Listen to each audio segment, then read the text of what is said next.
Good morning, I'm Gretchen Ho. It is a Friday, the 14th of February. A happy Valentine's Day to all. We're here to bring you Morning Matters because your mornings matter. Stories that matter today.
"11,000 POGO workers are still in the Philippines. That's according to the Bureau of Immigration.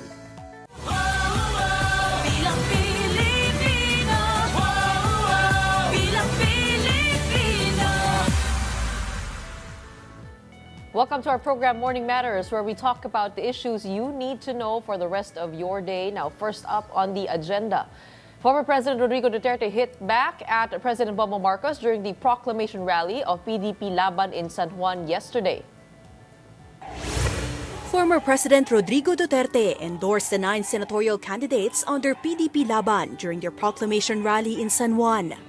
In his speech, Duterte accused Marcos of making empty promises, particularly on addressing the rising cost of basic goods. Bukang hindi niya kaya na habulin yung presyo. Yan na lang sa pagkain. Huwag na yung iba. Pwede na natin yung graft and corruption. Nandyan yan eh. Baski anong klaseng administrasyon. Pero yung immediate, urgent need to solve is really itong presyo or the price of rice. Alam mo, pag nasa gobyerno ka, ikaw yung nagdadala, you cannot give promises. Panay na lang ang pangako mo and you keep on, promising people for so many things. The event also saw Senator Bato de la Rosa hitting back at Marcos' earlier remark that his senatorial bets had no blood on their hands due to tokhang. Ang kinakailangan na madumihan ng dugo ng masamang tao aking kamay para maprotektahan ang buhay ng mga matitino, mababait at mga law-abiding citizen. Gagawin ko po yan. Other PDP Laban senatorial candidates, including Attorney Vic Rodriguez, Representative Rodante Marcoleta, and Attorney J.V. Hinlo, also took turns criticizing the Marcos administration. Ang suka ang kalaban ng tanso.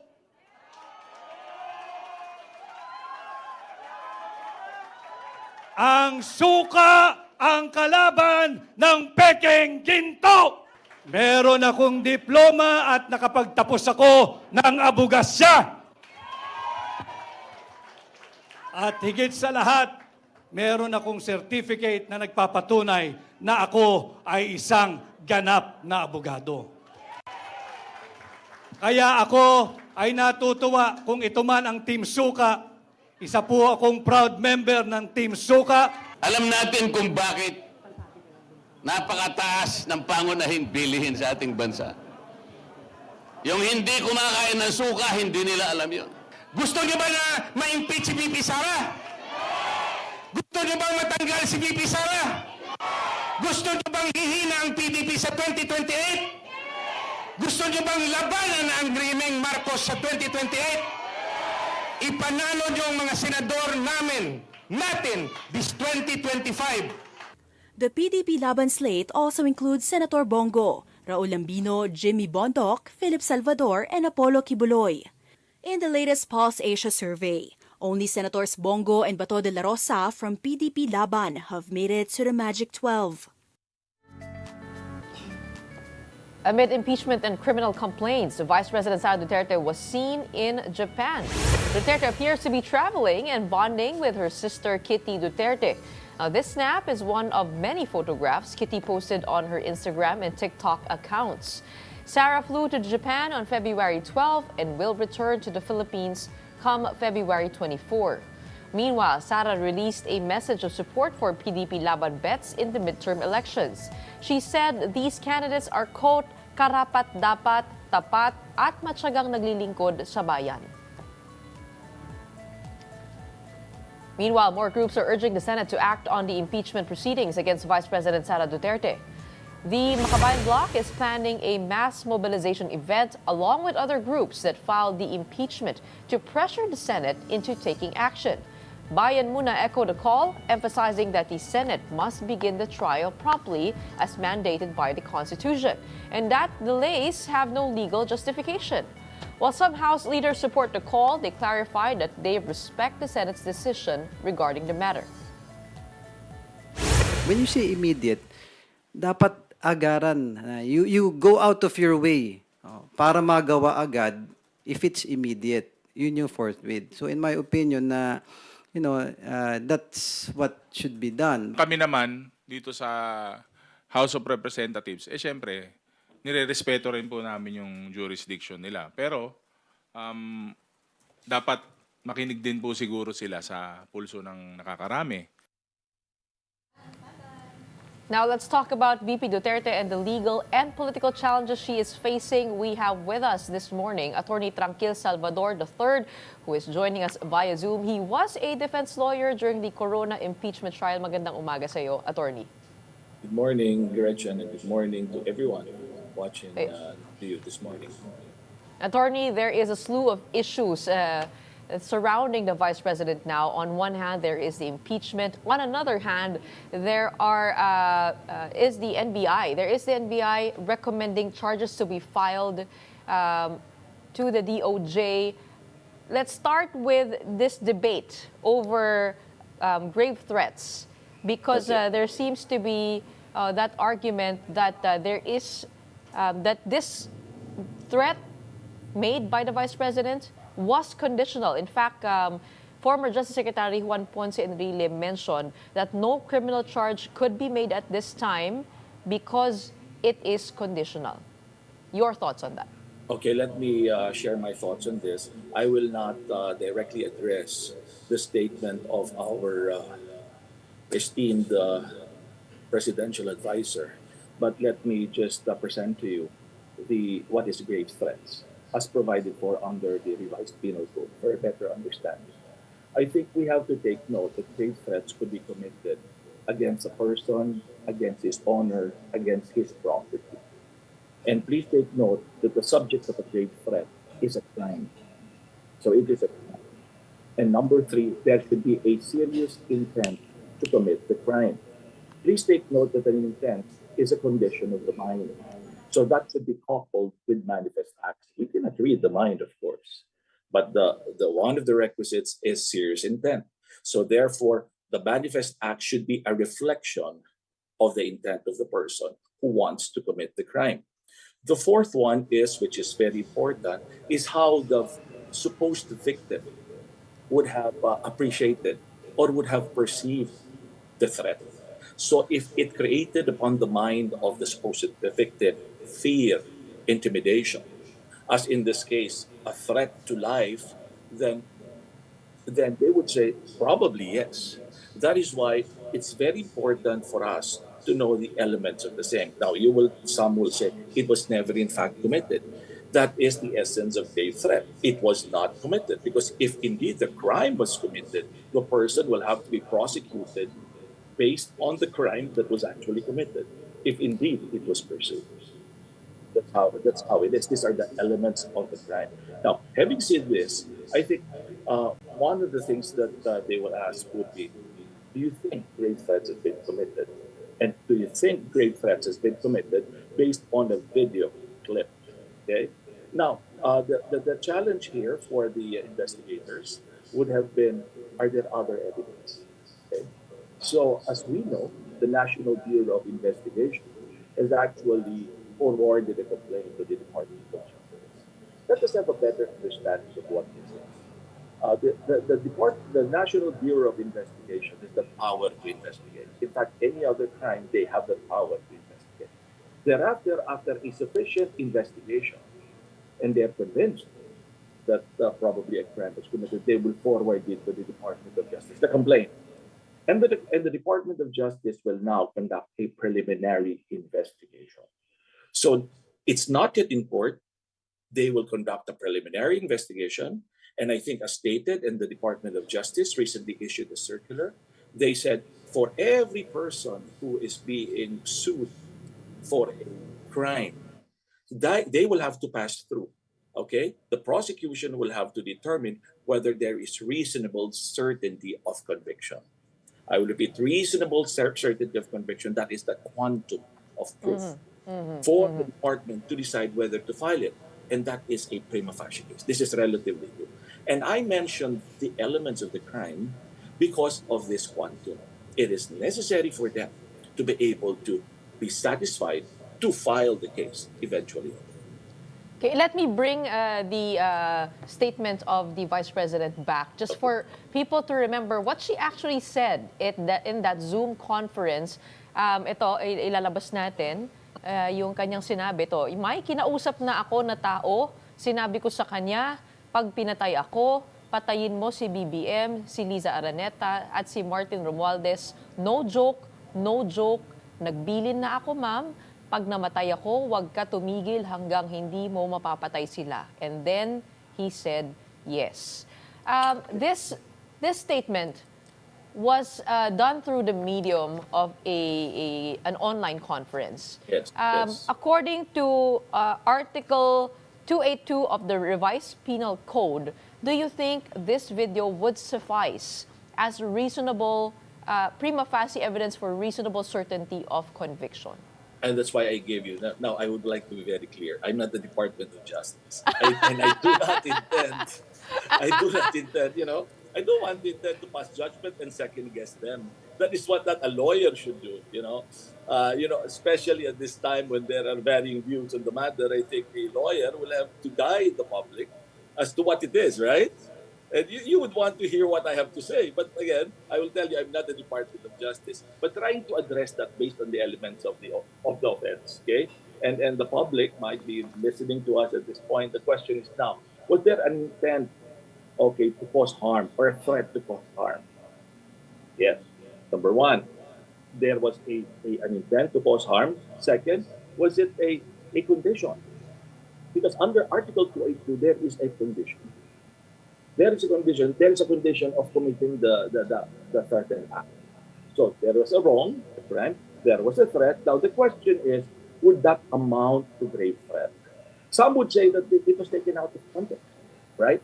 Snippets were taken and then it was brought out. So again, this is where the Department of Justice will have to come in. Is it a crime? Second, was there a seriousness to commit the crime? Was there an intent on the part of the Vice President? And how did the supposed victim, perceive that statement? I think those are material things for us to see. And, it would be, of course, at this time where everything is instant, we would want instant answers to questions. But I think a case like this would require the Department of Justice not only to examine the video, but likewise to examine the records. There are witnesses who could attest to what is there. Okay, alam din natin na iba-iba pa yung bigat ng penalties, Kasi dun sa ilalim ng Article 282 ng Revised Penal Code, meron pa yung may condition, yung iyong threat, tapos na-fulfill, yung gusto mong gawin nung threatened mo. At meron pa yung hindi na-fulfill, so, mas mababa yung penalties nun. At meron din pala yung without condition at all. So kung sinabi ni Justice Secretary Juan Ponce Enrile na wala naman itong condition, could this possibly fall under the third one, yung pinaka mababaw yung parusa? Let me explain Article 282. Article 282 covers grave threats, and it covers a wrong that you will do against another by reason of a crime. Okay? And the threat could be a demand for money or a condition. If the crime was not committed, 1 degree, or if the crime was attained, okay, the threat, I'm sorry, not the crime, the threat was attained, then 1 degree lower. But if the threat was not attained, 2 degrees lower. Sabi mo, may gulo naman yan, attorney. But let me explain this. Of course, the baseline would always be the threat, will be the crime that we plan to commit. So, for example, let us just paint a picture for your listeners. Let us say the threatened crime is homicide. The threatened crime is homicide. The penalty for that would be, the penalty for homicide would be reclusion temporal, if I'm not mistaken. That would be a penalty of around 12 years to 20 years. For example, this is just for example. Now, let us say that there was a threat, of course, it did not happen, and that's 2 degrees lower, of course, 2 degrees lower. 2 degrees lower than reclusion temporal would be presyon correctional. Ano ba yung pinagsasabi mo, attorney? Well, presyon correctional would be 6 years, I'm sorry, 6 months and 1 day to a maximum of 6 years. So you will, what I'm telling you is a range. That is why this is where the judge will have to come in. What were the circumstances? What were their qualifying circumstances? Were there aggravating circumstances? Were there mitigating that would lessen the penalty for the crime? These are the things that the judge will have to consider. But the Department of Justice will not yet look at that. That is the duty of the judge. The Department of Justice will look into whether can this be filed in court? Can she be indicted? Is there, this is Okay. subject to criminal Correct, information. correct. And, yeah. All right. Let's go to the other issue hounding the Vice President, which is the looming impeachment trial. Given the timelines that the Senate seems to be taking with this, the Senate President expressed the possibility of holding the trial right after the State of the Nation address. Yes. Could that be unconstitutional, given that the Constitution mandates the trial to be done forthwith? Your thoughts Okay. on the timeline and the Yeah. direction of the Senate? I'm aware of the statement of the Senate President. And he said quite clearly that he said, we will proceed. He said that there was already an impeachment complaint filed before them. The process in the House of Representatives has been completed. It's already in the Senate for trial. Now, that was his statement. He also stated that this, you may have varying views on the matter, he said. You may have varying views. He said that there are just 6 session days from after the Senate resumes their session sometime in June. He says it is next to impossible to complete the process at that point in time. But he says, I will, when we resume on the 20th Congress, we will continue. Listen to his statement. He said, well, we will proceed. You file a case against us. If you get a temporary restraining order, unless you get a temporary restraining order, I think I heard that in his statement. Unless you get a temporary restraining order, we will proceed. That's why, time and time again, I've been saying that this may raise a legal question. So this may raise a legal question. You're asking me a legal question. It is the Supreme Court or any court in the Philippines will be in a better position to say, because this is special. When I say not special, this is unique in a sense that it is a question presented to us only now. We've had impeachments in the past, but we have not been confronted with a situation where it is during the election season and when in the sessions of our Congress will have to be interrupted or suspended because of an election. That's why I'm saying it's unique. Could it be possible to file a case at the Supreme Court to hasten the process? Well, it's always a possibility. You know, the 1987 Constitution has a provision under Article 8 that whenever you would want to question an act of any agency of government, and that extends to any branch of agency of government, if it was with grave abuse of discretion, amounting to lack or excessive jurisdiction, that is a constitutional process under Article 8 of the Constitution. So, pwede. And we've seen this time and again. We've seen this in the anti-terrorism law. We've seen this in the RH bill. We've seen this quite so often. interested individuals, if they believe they have locus standi, meaning they have standing to question it, they will come forward. So we're not saying they do it, but this is just a discussion. You ask me a question, that could be an option. On a final note, do you think if ever they continue it in June 2, pwede ba itong tumawid from the 19th to the 20th Congress? Again, I would say that's part of the legal question. Because Okay, all remember, right.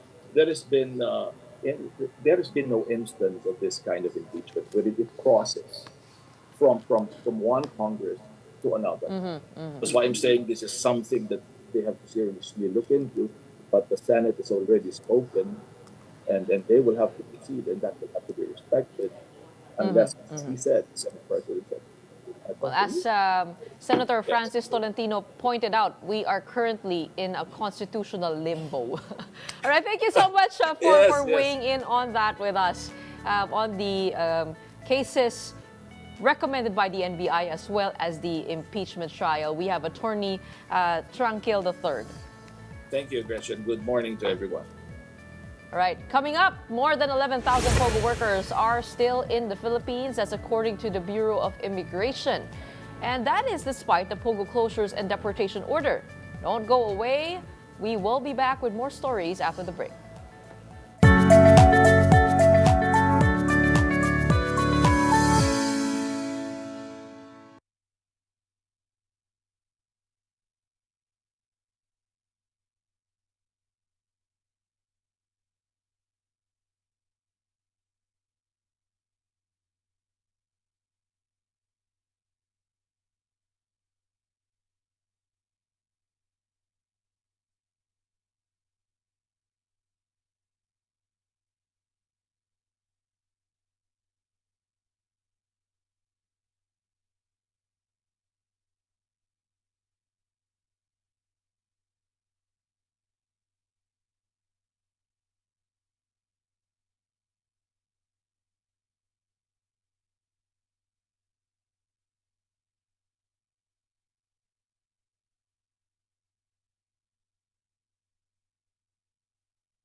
Welcome back. You're still with us here on Morning Matters. The administration ticket went to vote-rich city Iloilo to woo voters on Thursday.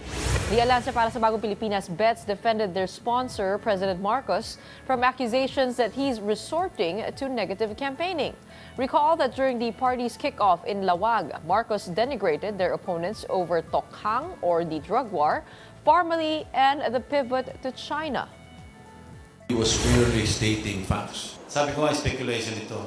Baka naman merong mga seryosyong threat, security threat, hindi lamang sa kanyang administration, kundi sa kanyang sariling buhay. We are for Philippine sovereignty, hindi ba? And none of us are against extrajudicial killing. No, so I don't see anything wrong with that. It will be more on performance-based. That's yun po ang napag-usapan po namin. Hindi po namin aatakehin yung kabila. Sabi nga natin, we don't like that negative publicity. Senator Raffy Tulfo raised concerns over the number of foreign POGO workers still in the Philippines. During a Senate hearing, it was revealed that out of 30,144 foreign POGO workers, only about 10% or 3,024 had been deported so far. However, the Bureau of Immigration later clarified that over 22,000 foreign POGO workers had already left by the end of 2024, leaving over 11,000 still in the country. The BI attributed the delay in deportations to the completion of necessary documents, including passports, NBI clearance, and plane tickets. In response, Tulfo gave the BI a 2-week deadline to ensure the deportation of all remaining POGO workers. Kine-question ko yung bagal ng sistema di ba? Baka nag-aantay na kahit ng pang-areglo, I'll give you a deadline that they should be deported siguro in 2 weeks. Do something about it. Kung gusto, maraming paraan.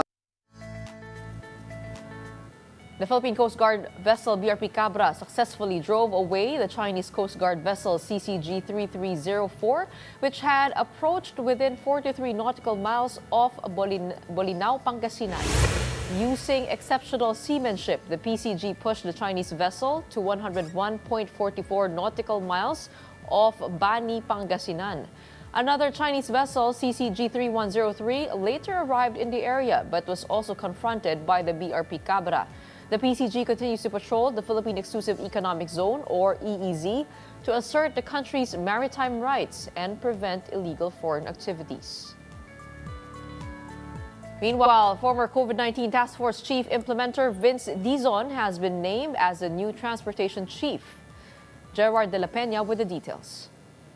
After weeks of speculation that there will be a changing of the guards at the Department of Transportation, Malacanang finally broke the news. Vince Dizon is the new DOTR chief. He replaces Jaime Bautista, who, according to a DOTR statement, is stepping aside because of health issues.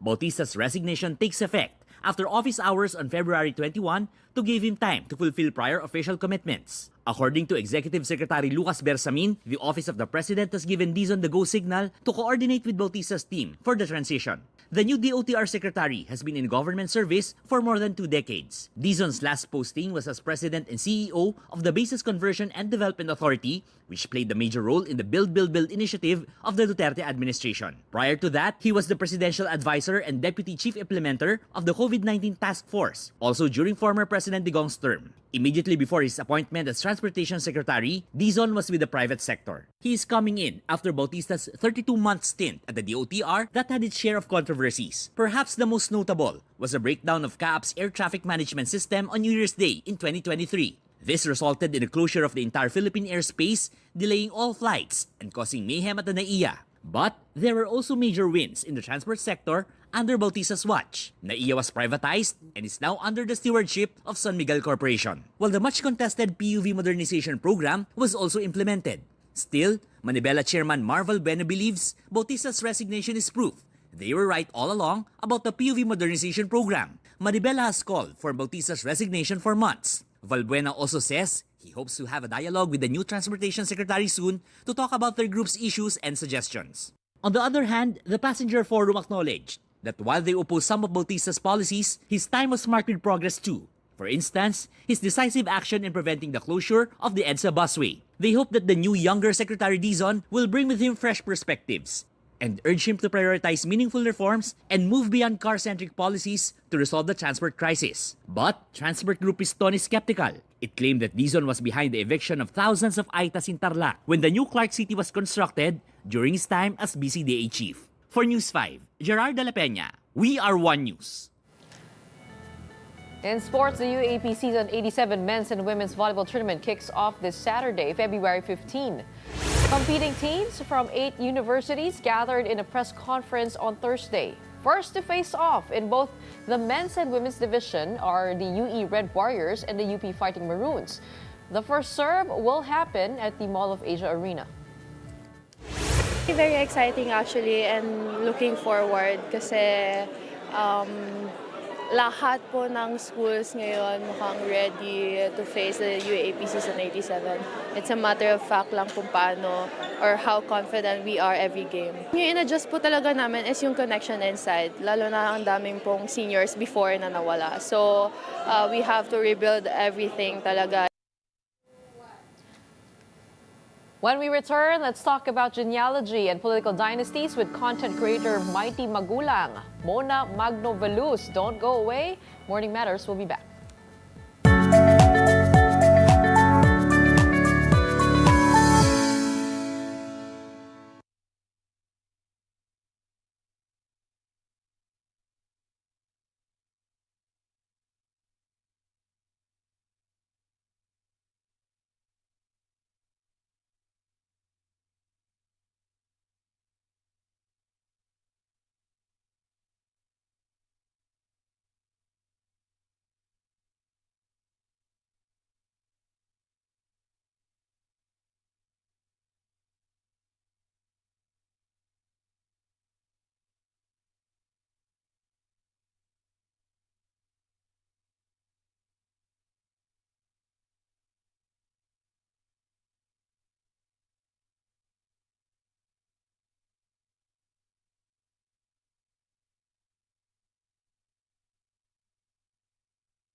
I'm Gretchen Ho, and this is Morning Matters.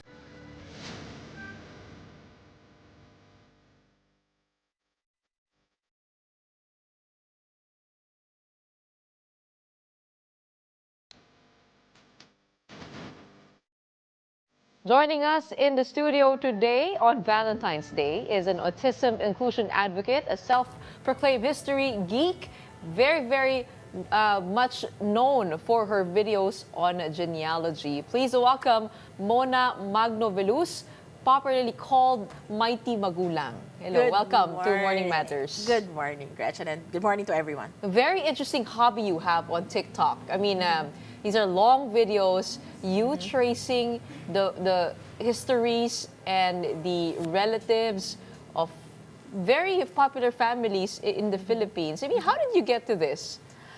I actually started with our own family. I started in the year 2000, doing our family tree, and then it snowballed from there.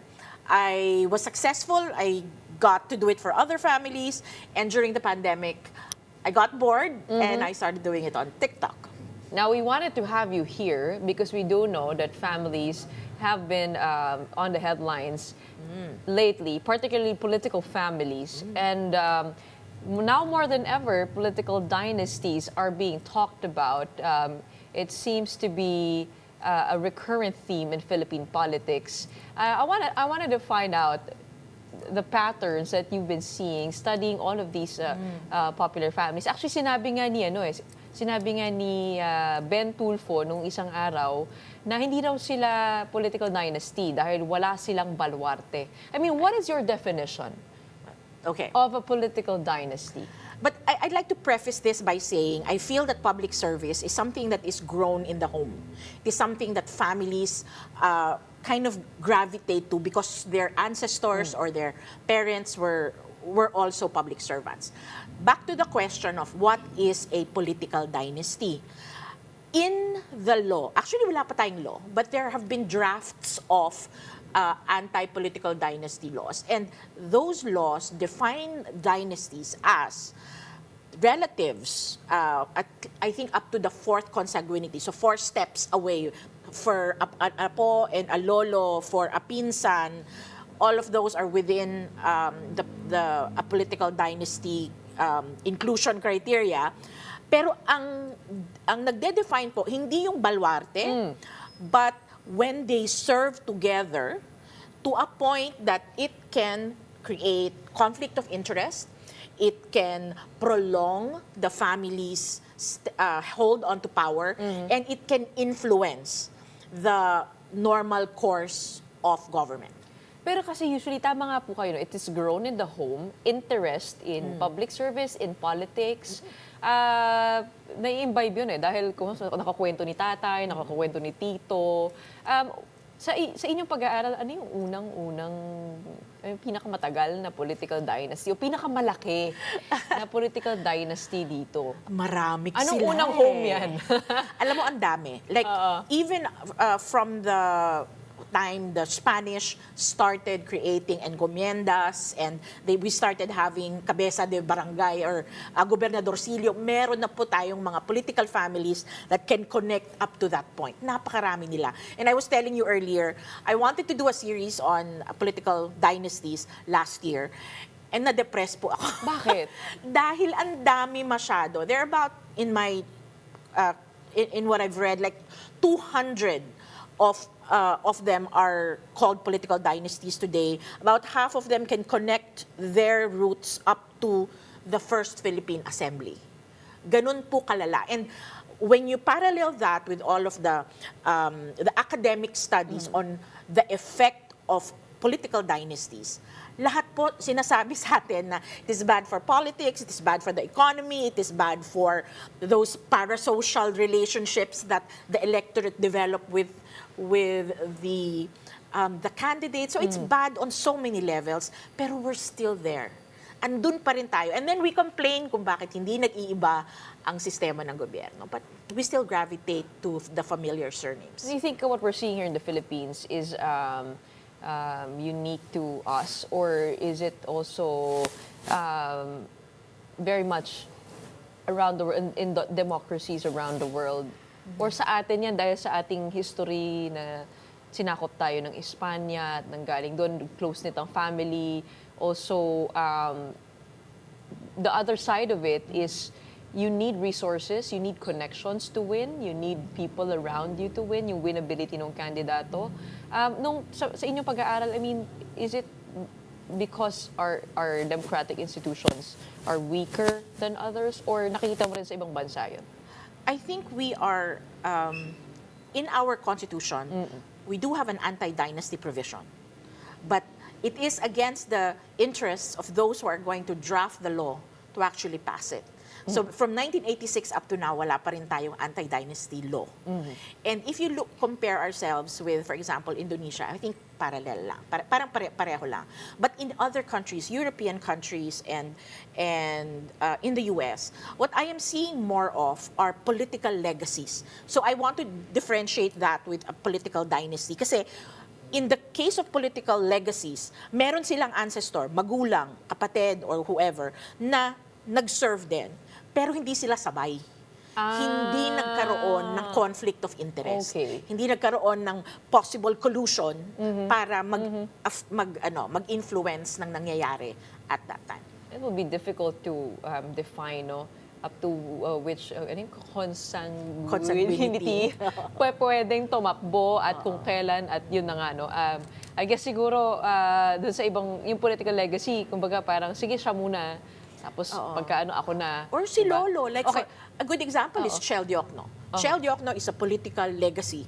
Yung tatay niya, yung lolo niya, yung tatay ng lolo niya, lahat sila nagsilbi sa gobyerno at some point Pero or hindi other. sila sabay-sabay. Never sila nagsabay. So, would you classify the Tulfos now as an emerging political dynasty? Oh yes, definitely. Okay, I want to go into the different prominent political families. Puntahan natin yan yung pag-trace ng kanilang genealogy. The Tulfos, what do we know of them? Well, it's actually very interesting. Maganda yung story ng lolo nila at ng papa nila. Their lolo, for example, Ramon Tulfo, was a soldier who re-upped to fight the war, World War II. He died in Capas. He did the death march together with his son. Tapos pagdating nun, he died there. The son ended up, after the war, looking for Japanese collaborators and Japanese spies, which brought him to Davao. In Davao, he started interviewing the local community, which was where he met his future wife. The wife is of Japanese descent, and they got together because of that. And Pero sundalo talaga ang pinanggalingan ng Tulfo family. Yes. Walang nanilbihan o naging opisyalis ng gobyerno. Wala. Nung So unang sila panahon. yung generation nila yung una. Pero ang difference lang nun, kasi ngayon, for example, we have Senator Raffy, and kung swertihin, si Ben at saka si Erwin will also serve. Which means 3 out of the, how many? 12? Is it 12? Or 12 posts in the Senate would be theirs. 24. Sorry, 24. So, the 24, 3 Pero out of the 24. meron din tayong mga Tulfo sa Kongreso. Correct. So, meron pa sa Congress, posibleng 7. Imagine the political strength of that. Dahil ang nangyayari po sa gobyerno, hindi lang naman basta batas-batas yan. They say yes to certain treaties or like for example, the visiting defense, yung mga ganyan, sila mag-a-approve niyan. Yung mga lisensya para sa mga negosyo, sila din ang mag-a-approve niyan. So, Okay, punta naman natin yung isa pang interesting video mo, no? That the Dutertes, the Marcoses, and the Romualdeses could be related. Oh. What did you find there? They are actually related by marriage, distantly related by marriage. The half-brother of Imelda Marcos, Vicente Acereda Romualdez, has a wife whose last name is Veloso. And Veloso is a relative of the Dutertes. She is the third cousin of Rodrigo Duterte. So they are, by marriage, distantly related. Malayo. Malayo. Sa mga nakikita nyo ba, talagang there's the high possibility that many of the political families are related to each other, maybe in marriage or... Definitely. In fact, there is another genealogist and researcher, Todd Lucero, who's actually done a map of all of the Philippine presidents, and you can fit them on one page. They are related either by blood or by marriage. So mahirap din talaga, ano? I mean, to break out of that cycle, if most of our leaders are, operating in that environment na magkakaano. Sila rin ang nakikita kasi, Exactly. Diba? And it is closely related to business. Kasi to be a politician requires money, and that suits their purpose. That if you are close to the seats of power and the seats of, financial power. I want to talk about 2 other families that have been very, very, I think they have shaped Philippine history in magnificent ways, and that is yung Aquinos at yung Marcoses. You said that Chris Aquino and the First Lady are related. Yes. How so? Would you explain that family tree to us? Right. It's actually quite simple because the maternal uncle of Chris Aquino, Pedro, married the maternal aunt of Lisa. So they are pinsans Second in that cousin, way. third No, cousin. they're related by Cousin. marriage because the tito of Oo. Chris and the tita of Lisa got married. So, magkakaibigan ba yung ano? I mean, I'm sure nagkikita-kita sila sa Oo. family reunion. Di ba? You have to be friendly sa family reunion. Tita, beso-beso. Ganyan. syempre, Araneta kasi si First Lady, Liza Araneta. Yes. Before But she it's married. the Cacho side. So, the tita who married the Kumuangko is a Cacho. Okay. How about the Villars? Okay. The Villars are actually, I would say, second, no, not the Villars, but the Aguilars. Si Manny Villar was the first of his family to be a national politician. Cynthia, however, is second generation. Kumbaga yung father niya was also a politician. And Cynthia's siblings are also into politics. So, tapos they all kind of they all came together in Las Piñas, at least for the Aguilars.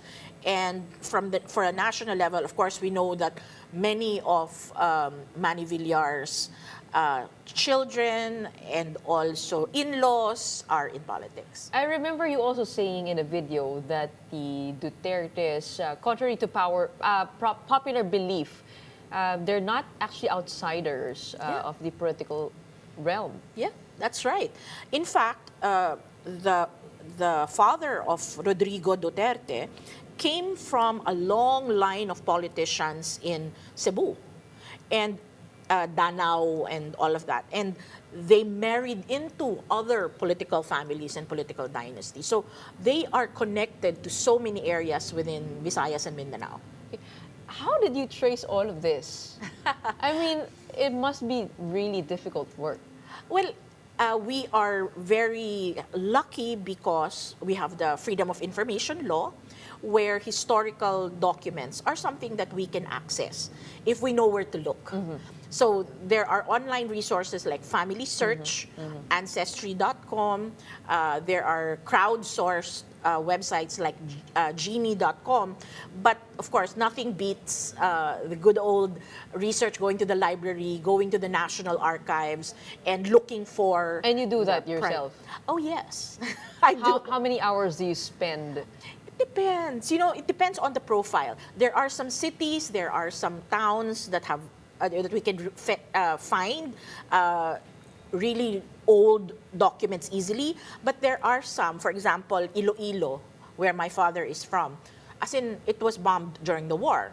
So that's why my family tree is very heavy on my mother's side and then lopsided because of the absence of information on my dad's side. So depende yan.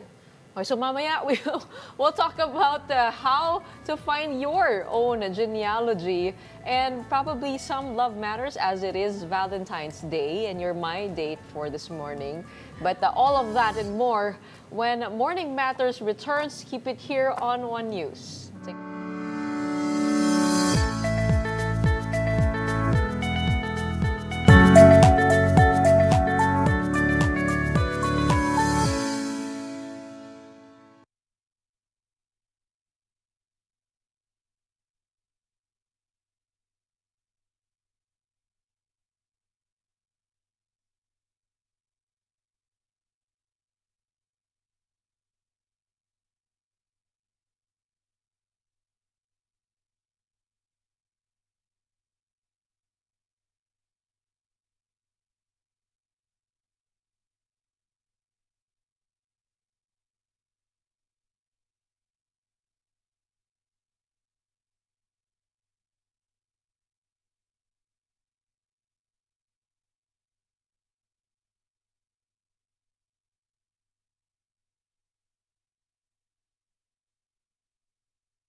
Welcome back. You're still here on Morning Matters. We're still joined by Mona Magno Veluz, popularly known as Mighty Magulang. Right, we talked about genealogy and we talked about rummaging through records. Which records do you rely on to be able to trace all of these family maps? Okay, so when you do genealogy, you want to look for primary records. Primary records are records created during that time period. So birth records, civil records, the baptismal record. Baptismal records in the Philippines are interesting because usually it also includes your parents' names and your grandparents' names. It means that you have to learn a little bit of Spanish, but otherwise it's fun.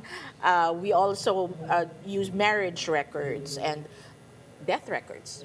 And kung hindi ka makahanap ng ganong records, you go for secondary sources, which would be newspapers, which would be books. So that is something that I use. Some families have like family books, which would document the myths in their But how do families. you get access to that? I mean, from where you are, it must take a lot of resources and a lot of connections to get to those books. I've been doing this for 20 years. So there is already a familiarity with where the repositories are. Pero kayo ay nakakakuha rin ng record mula sa China. It's possible, yes. I don't do it directly. Because of course I know, I'm not gonna deny it. I'm Filipino-Chinese, Yeah. and I have my roots there. Is it possible for you to trace where I come from? Yes, because I can find a genealogist who can look for your family book or your clan book in China if it hasn't been destroyed. So, pero isa pang problema doon sa nakikita ko, kasi pag minsan may mga kulang, di ba? Like for example, hindi naman sila kinasal, pero may relationship. Paano mo nakakahanap yung ganong? You know, there was this news article last year. It was Todd Lucero also who successfully helped the family trace the father of Sergio Osmeña. That was a big question mark, a historical question mark for many years, and it was DNA that solved that mystery. And Todd facilitated that. So you could also access that? Well, if there is a specific, if you want to establish parentage, that's the way to go. DNA allows us to look for other family members. There are several providers out there where you could swab and then send it to a repository, and then they figure out who you could be related to. But that means that person also want to look for their relatives, and they've also swabbed. In studying the political families in the Philippines, is there any surprising pattern that you saw? I mean, in terms of being prominent, being able to win in an election, meron bang parang common themes or patterns? What I know and what we can see is that a lot of people would, if they have a prominent ancestor or family member, they would play on that. So, for example, when Grace Poe ran for president, she would have like a ghost of FPJ in the background of her poster. So they leverage off the good name of their ancestors if it's there. But you also talked about family myths. Yes. How much have they helped you find the ancestries of these families? I really don't work on myth. When they share it with me, I take it with a grain of salt. And in a lot of cases, when you try to look for documents that support those myths, oftentimes it's not there. So a lot of us claim that we descend from Spanish people, but the documents don't support it. Our president has long claimed that they descend from Limahong, for example, and the documents will be able to support that. There's no documentation. Limahong was a pirate, so he wouldn't register himself if ever he has a child, diba? So it's one of those things that you won't be able to test unless you can find an ancestor or a descendant, a fellow descendant of Limahong, like from China, and you can compare your DNA. Is there anybody in your studies that has stood out amongst all of these powerful families who was able to break through? The example that I said earlier about Sergio Osmeña, that's one major breakthrough when it comes to research. But for everyone else, I think, for me, exciting yung when I find a connection to the royal family. I find a connection to an American founding father, but are Filipino. And there are some. From here? Yes, private individuals who have a direct line to What a should US we founding understand in terms of our relationship with other countries like Spain, who we've had a history with, Japan, also America? I mean, what should we understand about how much we've been influenced? When it comes to genealogy, I think one of the saddest things is that there is this perception that there is somebody 100% Filipino. Nationality has nothing to do with your ancestry. We are Filipinos, we love our country, but in our blood, it can carry Spanish, it can carry Japanese, it can carry Chinese. So our ancestry has nothing to do with our love for country. And on Valentine's Day, is there anything you've found out? When it comes to love and finding love?